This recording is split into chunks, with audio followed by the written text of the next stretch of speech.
Hi guys, welcome back to the channel. So with 2024 coming to an end, I basically just wanted to run down some of the best films that I've seen this year. There's some ones that you've heard of, some ones you might not have heard of. I want to talk about it and let's go through some of the best ones that I've seen this year and we can dissect a little bit and see what's going on. I don't think 2024 has been the strongest year for films. There's been quite a few disappointments out there, to be honest, but I've seen plenty enough good ones to form a top 10 list. So number 10 I just want to talk to you about is a film that came out earlier this year, but in America it did actually come out last year. And it was Priscilla. Priscilla was one of the best films I saw this year, hands down. I was completely blown away by it. I didn't expect it to be half as good as what it was. I'm not the biggest Elvis fan in the world. I really didn't enjoy Baz Luhrmann's Elvis film from a couple of years ago. I just felt like it was overlong. And to be honest with you, I think there's a lot of negativity about Elvis that often doesn't get shown today. But this film definitely does that, and that's one of the best things about it. Kaylee Spaney's performance as Priscilla absolutely blew me away, and to be honest with you, I'm not really surprised that she's continued to keep going on and become a big star, because she was so good in this film. She plays this soft, gentle person who's taken on the ride by Jacob Elordi's Elvis, and he plays his part so well. So many great moments in the film, but I really enjoyed it. It was really gripping. It was sort of a tale of psychological abuse. My only negative in it, and it's not the fault of the studio, was that they couldn't get the licensing to any of the Elvis songs. That would have been a really great addition, but still the soundtrack sort of peppered in through the 50s and 60s themes. It moves really well, perfectly shot, one of Sofia Coppola's best. Really urge you to check this out. I know you're not surprised by seeing Alien Romulus. I'm sure quite a few people will put this in their top 10s as well. I'm going to be honest with you, I'm not the biggest fan of the Alien franchise. I'm really not. I think I saw Alien a little bit too late compared to a lot of other film buffs on this platform.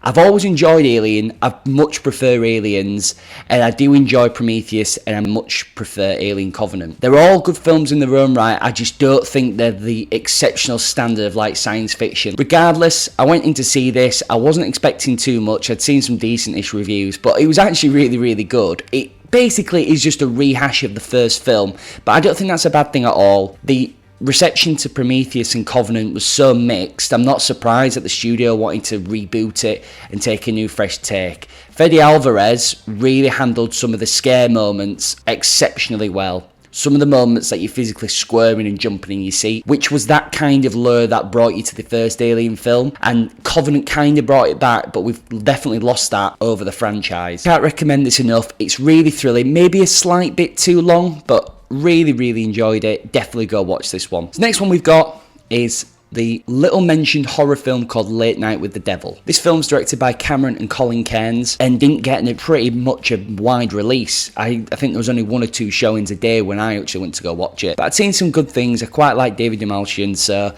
I wanted to go and check it out, and I like the idea of a talk show. I love that vintage 60s, 70s setting of any film. I was eager to try this out, and I'd heard that it was some quite good scares. This is probably one of the most terrifying films I've seen this year. Absolutely hands down, there's no question about it. It's really thrilling, and his performance as he's bringing a girl on live for a Halloween special to basically perform an exorcism is really terrifying.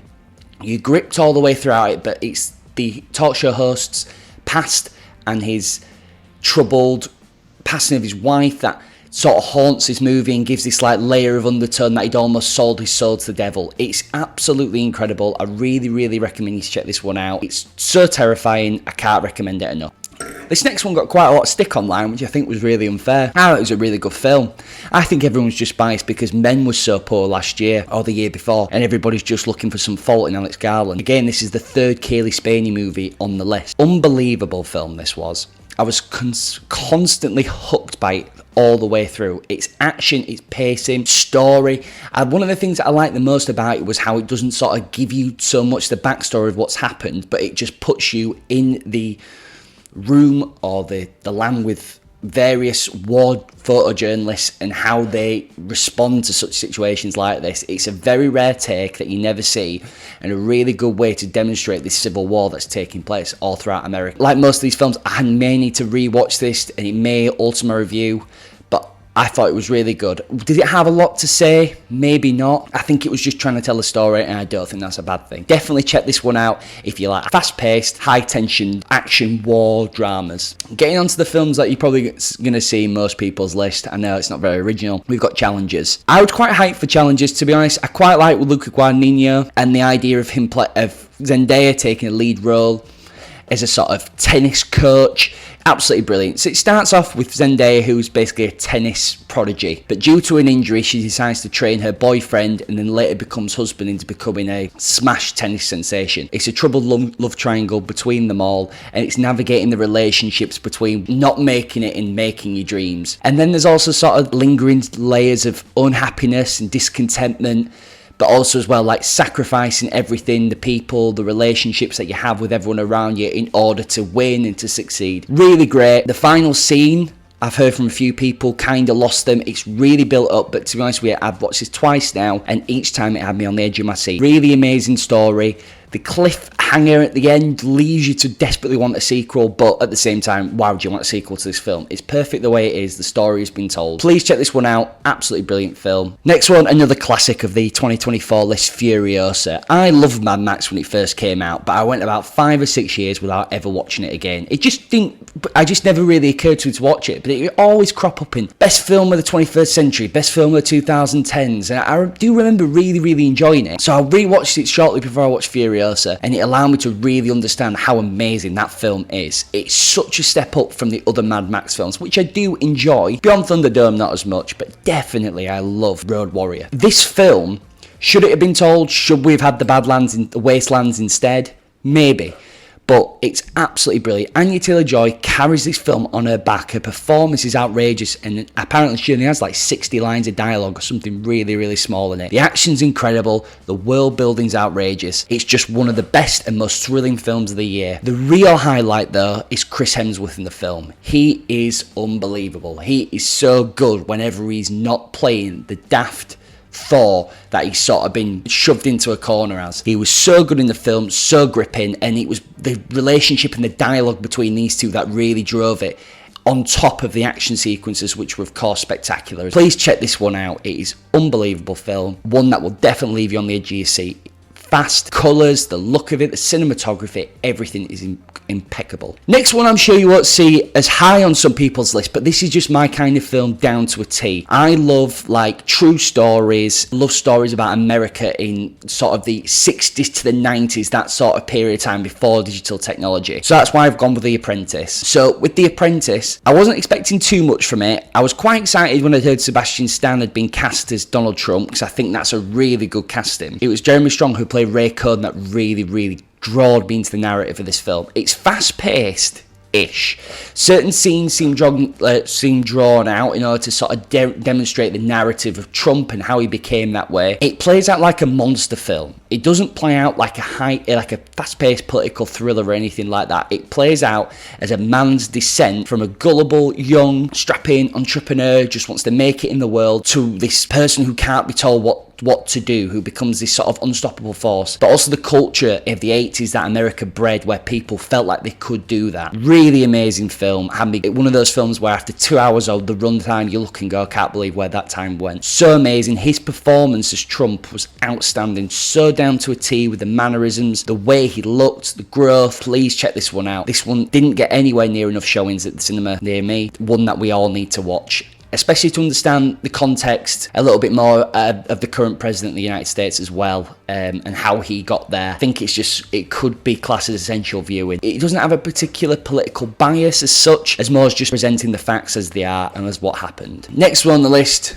we've got Dune Part 2. What can I say about Dune Part 2 that definitely hasn't been said already? It's amazing. It's breathtaking. It's such a step up from the second film. It's The Empire Strikes Back, The New Hope's Dune Part 1. I've read the book Dune several times, graphic novel and the original. I knew what was going to happen, but it still had me so gripped. I can't believe he managed to crank the notch up so much for this. Even though the second half of the book is a lot more action-packed than the first, so I did expect certain things to happen. I knew it was going to be a lot more engaging. I still thought the world building that he spent and the time that he spent in part 1 contributed so much to the success of the second film. Unbelievable. The cinematography, the costumes, the world building, the performances. Timothée Chalamet gives such a convincing performance as Paul Atreides. Arc of his character is so well handled. The downfall, the false messiah that Paul embraces to become the leader of the Fremen. Unbelievable film, really carried by another strong performance by Zendaya as well. This is their second film in the list, but it's all the supporting characters as well that also make this film. Everybody's cast down to a T. Denis Villeneuve, you've probably made your best film. Kinds of Kindness. I saw Poor Things earlier this year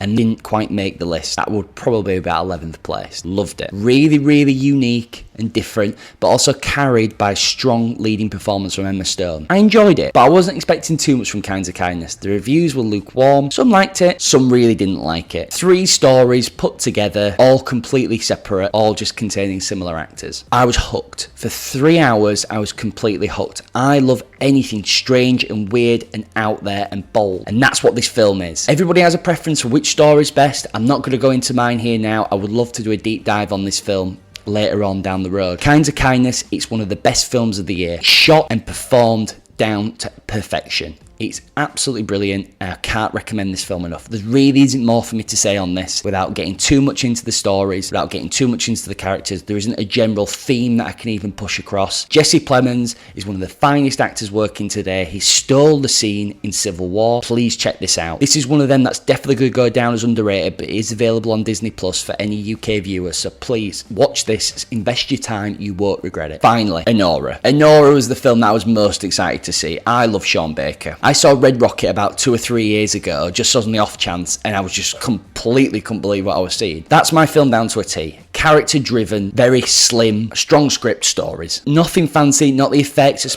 all that. I like just simple stories told well by convincing performances. And that's what this film is. It's like he's upped what he knew from Red Rocket and Florida Project and Tangerine, just turned it up. It's a Cinderella story about a young sex worker in Brooklyn who basically finds like a Russian billionaire and essentially becomes married to him. But his parents don't want that to happen, so they try and get the marriage annulled. The movie plays so quickly at first, telling this amazing, beautiful story of 2 people that almost looks like they're falling in love. You understand the situation of what they're going through. She's being paid to be his girlfriend for a week or the 2 weeks that he offers at the start. But then when they get married, the story comes to a crashing halt and everything's played over a 24 to 30 hour period of them trying to locate him, and it becomes a comedy. It becomes funny. The ensemble, the men who work for Ivan's dad, Vanya's dad, they're just so amazing in this film. They completely carry it in terms of the comedy that it brings. But it's Mikey Madison who really does something special here, proves that she's the star that she's always been. I've always thought of her as the girl from Once Upon a Time in Hollywood, but now she'll always be Annie or Anora. Beautifully shot, it's beautifully told, so much symbolism, so much to dive in, despite the fact, and the 2 hour, 10-minute runtime flies by like that. I remember looking at my watch about, maybe it was about, I don't know, 10-15 minutes left, and I was like, oh god no, how can this wrap the story up to a good conclusion with that amount of runtime left? I knew it couldn't be done. And I love the ending, I love everything about it. It is an incredible film. Definitely the best film I've seen this year. 2024 has been a bit of an up and down year for me. A lot of disappointments that I might tackle them in another video in the new year. Please, go check out those 10 films that I've just seen. You're not going to regret it. They're all good in their own ways, and I'd love to hear your thoughts and opinions down in the comments. I'm sure there's plenty of films that I've not seen that are worthy of this list. I haven't seen Wicked, that's just the first one that's come to my mind. Check out those films, let me know what you think, and please don't forget to like and subscribe. Every comment, every like really helps the video, so I do really appreciate everything. I want to do more videos like this, just ranking some of my favourite films, talking a little bit more about films alongside like the Hollywood true crime that I cover and the behind the scenes and the music. Let me know what you think. Please take care and have a great day.